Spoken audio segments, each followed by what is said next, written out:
Aujourd'hui, de manière symbolique, l'exécutif haïtien a tenu à honorer certains de ses partenaires qui ont été d'un apport extraordinaire lors de la réponse donnée à l'ouragan Mathieu. Bien entendu, s'il nous fallait honorer tous ceux qui, à un titre ou à un autre, ont eu à apporter leur contribution, la journée d'aujourd'hui serait insuffisante pour dire merci à tout le monde. Toutefois, aujourd'hui, nous avons dû faire le choix difficile et délicat de donner une médaille de reconnaissance en guise de remerciement à un petit groupe spécifique. Il s'agit des partenaires qui ont choisi, dans le cadre de la réponse à apporter à ce cataclysme, d'orienter l'essentiel de leur aide et de leurs moyens à travers les canaux établis par le gouvernement qui pouvaient en disposer à travers les relais étatiques institutionnels et déconcentrés sur le terrain. Cette posture a permis à l'exécutif et au gouvernement haïtien, dans son ensemble, de répondre directement et selon ses priorités aux demandes et aux attentes de la population. Il ne s'agit pas d'une gratification à l'ensemble des acteurs qui ont agi, mais particulièrement à ceux qui ont utilisé les canaux que nous avions nous-mêmes établis. En ce sens, j'appelle Son Excellence, Monsieur l'ambassadeur de la République dominicaine, mon ami Rouben Silier. Et au peuple dominicain pour leur contribution, leur solidarité au peuple haïtien en ce moment difficile.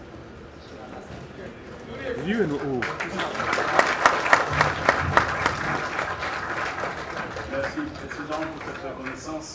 Je vous assure que la conduite, l'attitude du Président Medina, c'est une reconnaissance à l'amitié avec Haïti, avec la solidarité que vous comptez, vous pouvez compter toute la vie avec les voisins que vous savez à côté. Merci beaucoup. Merci. L'institution la plus présente sur toute l'étendue du territoire national, à travers toutes ces structures qui portent le nom du système des Nations Unies. J'appelle la représentante spéciale du secrétaire général des Nations Unies, Madame Sandra Honoré.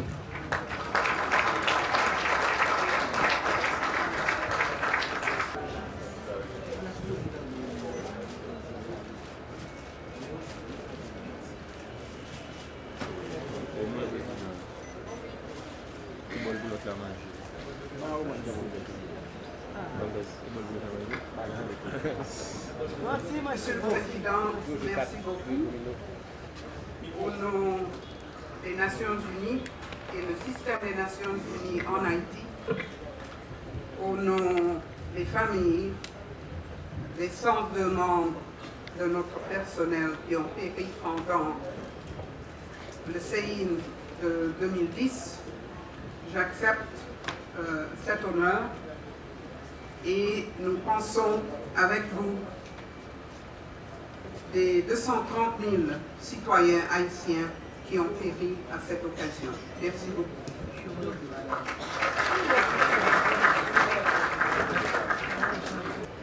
Le premier, le lendemain du jour du cyclone, qui a pu faire le survol de l'ensemble des territoires affectés. Je parle de l'ambassadeur des États-Unis, Peter Mullen, qui en 2 occasions m'a offert ses bons offices pour visiter mes compatriotes en difficulté. Et je ne parlerai pas de la contribution du gouvernement américain à la gestion, à la prévention et à la gestion post-désastre. Monsieur l'ambassadeur.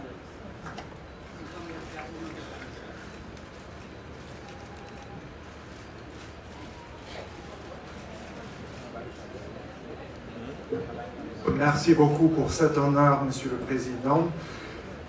L'appui des États-Unis envers le peuple haïtien et son gouvernement et tout à fait naturel venant d'un grand ami et partenaire.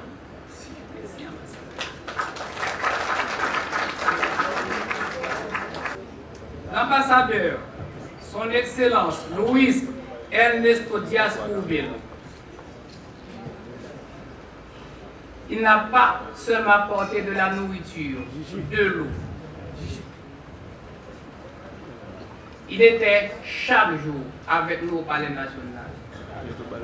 Il nous a apporté des équipements pour réparer nos routes. Il nous a apporté de l'eau à être distribuée. Il a apporté des matériaux de construction pouvant nous aider à réhabiliter nos écoles et nos routes.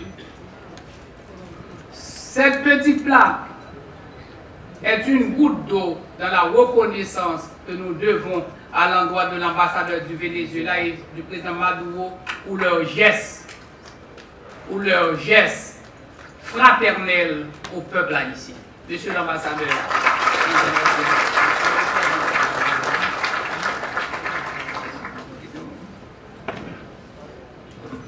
Gracias. En nombre del presidente Maduro, del pueblo venezolano, recibo esto con mucho orgullo y se lo haré llegar al presidente de la República, y esta es parte de la solidaridad de Venezuela con Haití desde Bolívar región. Gracias.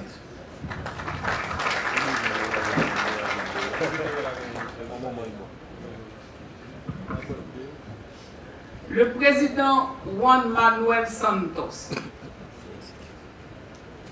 que j'avais rencontré pour la première fois aux Nations Unies, on n'a pas eu à développer de relations d'amitié. Le lendemain du jour du cyclone, il a dépêché en Haïti un bateau.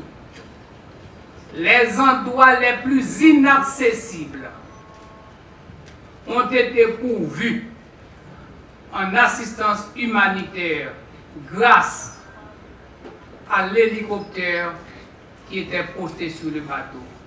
Cet hélicoptère et ce bateau ont fait le tour de la zone sud. Le capitaine Towinson était comme un fonctionnaire qui avait une mission et qui répondait à toutes les instructions pour remplir cette mission. Au nom du peuple haïtien, je dis un grand merci au président Santos pour sa collaboration, pour son appui, pour sa contribution à la gestion post-désastre à travers cette aide incommensurable qu'il nous a donnée. Monsieur l'ambassadeur représentant de la Colombie à sa République dominicaine, il est venu pour la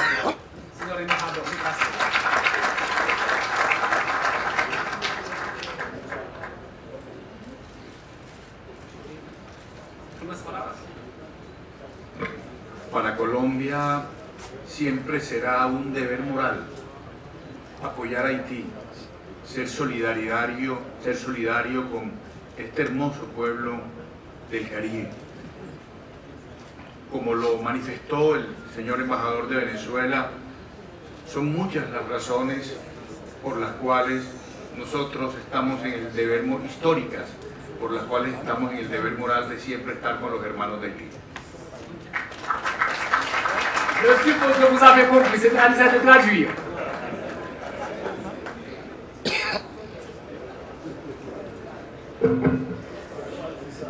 L'ambassadeur de la République sœur de Cuba, quand on était submergé par la propagation du choléra dans deux des zones les plus inaccessibles, je veux parler d'Anzdeno et des Iwa. Les médecins cubains ont par la mer ont pu atterrir à Anzdeno et aux Iwa et empêcher des cas extrêmes de mortalité. Bien plus, le jour même où le peuple cubain mettaient en terre leur idole, un bateau cubain était mouillé dans la rade de Port-au-Prince avec de l'assistance humanitaire destinée à Haïti. Je prends acte de cette occasion pour dire merci au peuple cubain, merci au président cubain, merci ambassadeur pour votre dévouement, votre engagement aux côtés du peuple haïtien. Recevez cette plaque au nom de peuple haïtien, au nom de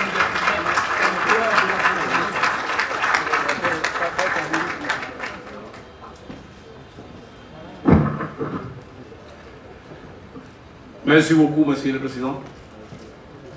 C'est au nom du gouvernement et du peuple de Cuba que nous acceptons cette plaque en juste reconnaissance que le peuple haïtien se donne à eux-mêmes. Parce que le peuple haïtien et le peuple cubain sont toujours dans le même schéma pour l'avenir et le bien-être de leur peuple. Merci une fois de plus et merci à tous les peuples haïtiens.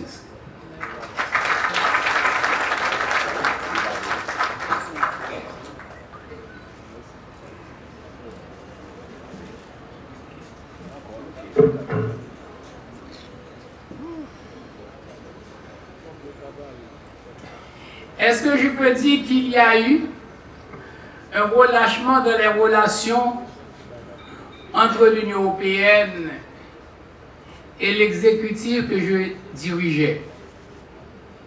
Mais ce que je dois rappeler, et je l'ai déjà dit, à la fin de l'exercice 2015-2016, la communauté internationale, consciente des efforts que nous avions faits pour assainir les finances de la République, l'Union européenne a été la première organisation à accepter de reprendre ses relations financières à Haïti. Et le 28 septembre, on n'était pas encore au 3 octobre, 25 millions de dollars à titre de support budgétaire ont été décaissés par l'Union européenne pour Haïti. Après le cyclone, du cyclone, 2 millions de dollars ont été autorisés par les travaux publics à être déboursés. Et c'est avec ces 2 millions de dollars que nous avons commencé nos premières actions de réhabilitation des routes détruites. Au nom du peuple haïtien, au nom des populations du sud, de la Grand'Anse, des NIP, bénéficiaires de cette contribution tant importante, je dis un grand merci à M. l'ambassadeur Vincent Deguerre et à tous ses collègues de l'Union européenne.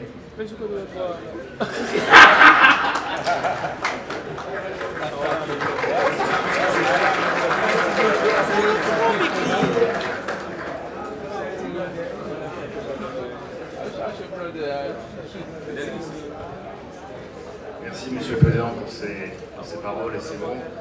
Permettez-moi aujourd'hui déjà au nom de toute l'Union européenne de nous incliner respectueusement devant bien sûr toutes les victimes, tous les morts, tous les blessés, tous les handicapés qui sont meurtris dans leur chair, meurtris dans leur tête aussi parfois, après ce terrible séisme. Et je voudrais également, comme vous l'avez fait tout à l'heure, souligner l'importance du deuil, mais aussi de la réflexion. Vous l'avez dit, et l'ingénieur l'a rappelé tout à l'heure, Haïti est exposé, il faut se préparer, il faut tirer les leçons du passé, mieux se préparer, et je voudrais vous assurer que l'Union européenne sera à vos côtés pour vous appuyer dans tous ces efforts, comme elle l'a fait jusqu'à maintenant, et pour le futur encore. Merci.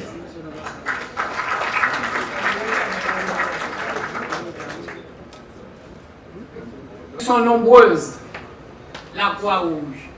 Elle est nationale, elle est internationale, elle est haïtienne, elle est Fédération internationale de la Croix-Rouge.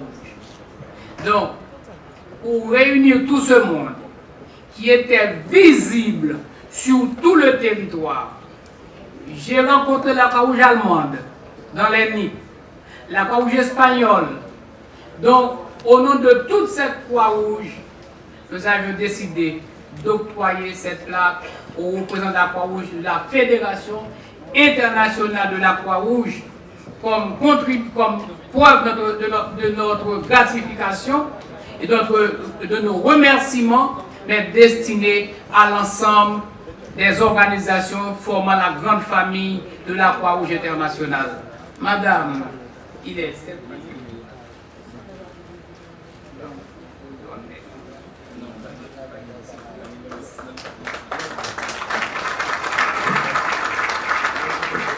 Merci beaucoup, Monsieur le Président, pour ce geste qu'on reçoit au nom du mouvement de la Croix-Rouge. Et ici représenté par la Société nationale et les CICR et par la Fédération. On enverra ça aussi au secrétaire général de la Fédération internationale de la Croix-Rouge et aux 126 sociétés nationales participantes qui étaient ici à vos côtés. Merci énormément.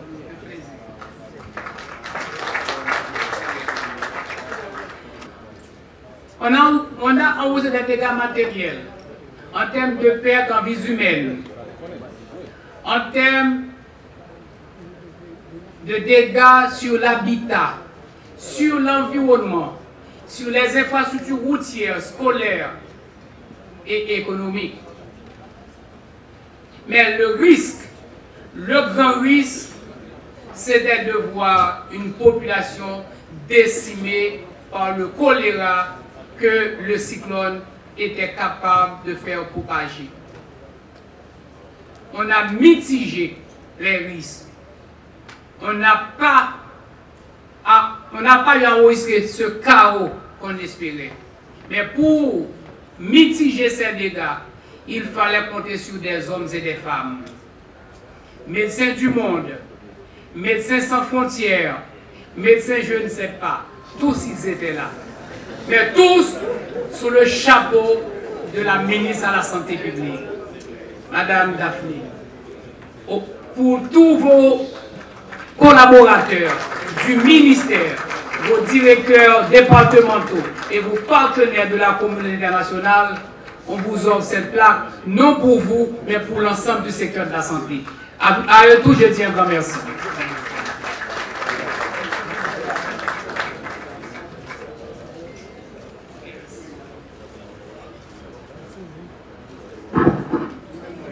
Je vous remercie, Monsieur le Président, de reconnaître le travail que nous avons effectué pendant cette période.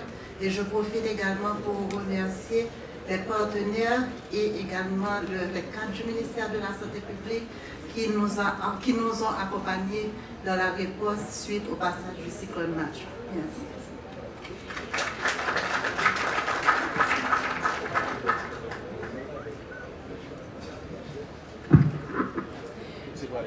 Ancien ministre de l'Intérieur et des collectivités territoriales, ancien président du secrétariat permanent de gestion des risques et des désastres, je me suis permis des fois de dire que pendant ces 10 dernières années, s'il y a une institution à faire vraiment des progrès dans le pays, c'est le secrétariat permanent de gestion des risques et des désastres, présidé par le ministre de l'Intérieur, par délégation du Premier ministre.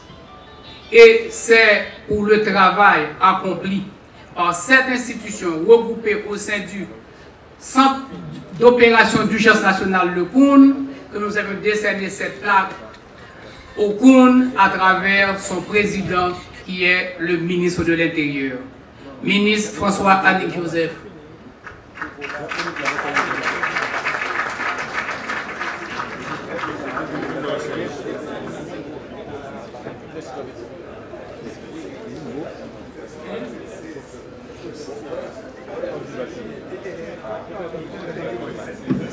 Merci, Monsieur le Président.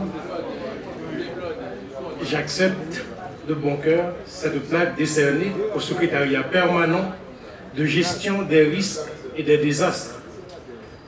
Elle ne m'est pas décernée. Elle est décernée au secrétariat permanent de gestion des risques et des désastres, que j'ai eu l'honneur de présider par délégation du Premier ministre. Je dis merci également à son Excellence, M. Henneck Jean-Charles, Premier ministre, chef du gouvernement, que j'ai eu l'honneur de servir. Merci, Président. Donc, je termine en disant qu'il n'y a pas seulement ces institutions, ces personnalités à être décorées. Ils sont légion, ceux qui ont eu à apporter leur contribution, ceux qui se sont volontairement mobilisés pour apporter de l'assistance aux victimes. Je salue le travail réalisé par Food for the Poor. Je salue le travail réalisé par certaines autres organisations non gouvernementales haïtiennes. Je salue l'apport de ces personnalités qui ont cru toutes qu'elles avaient quelque chose à apporter pour soulager la misère qui affectait ces 1,4 million de nos compatriotes qui, en l'espace d'une journée, se sont retrouvés sans abri et sans droit.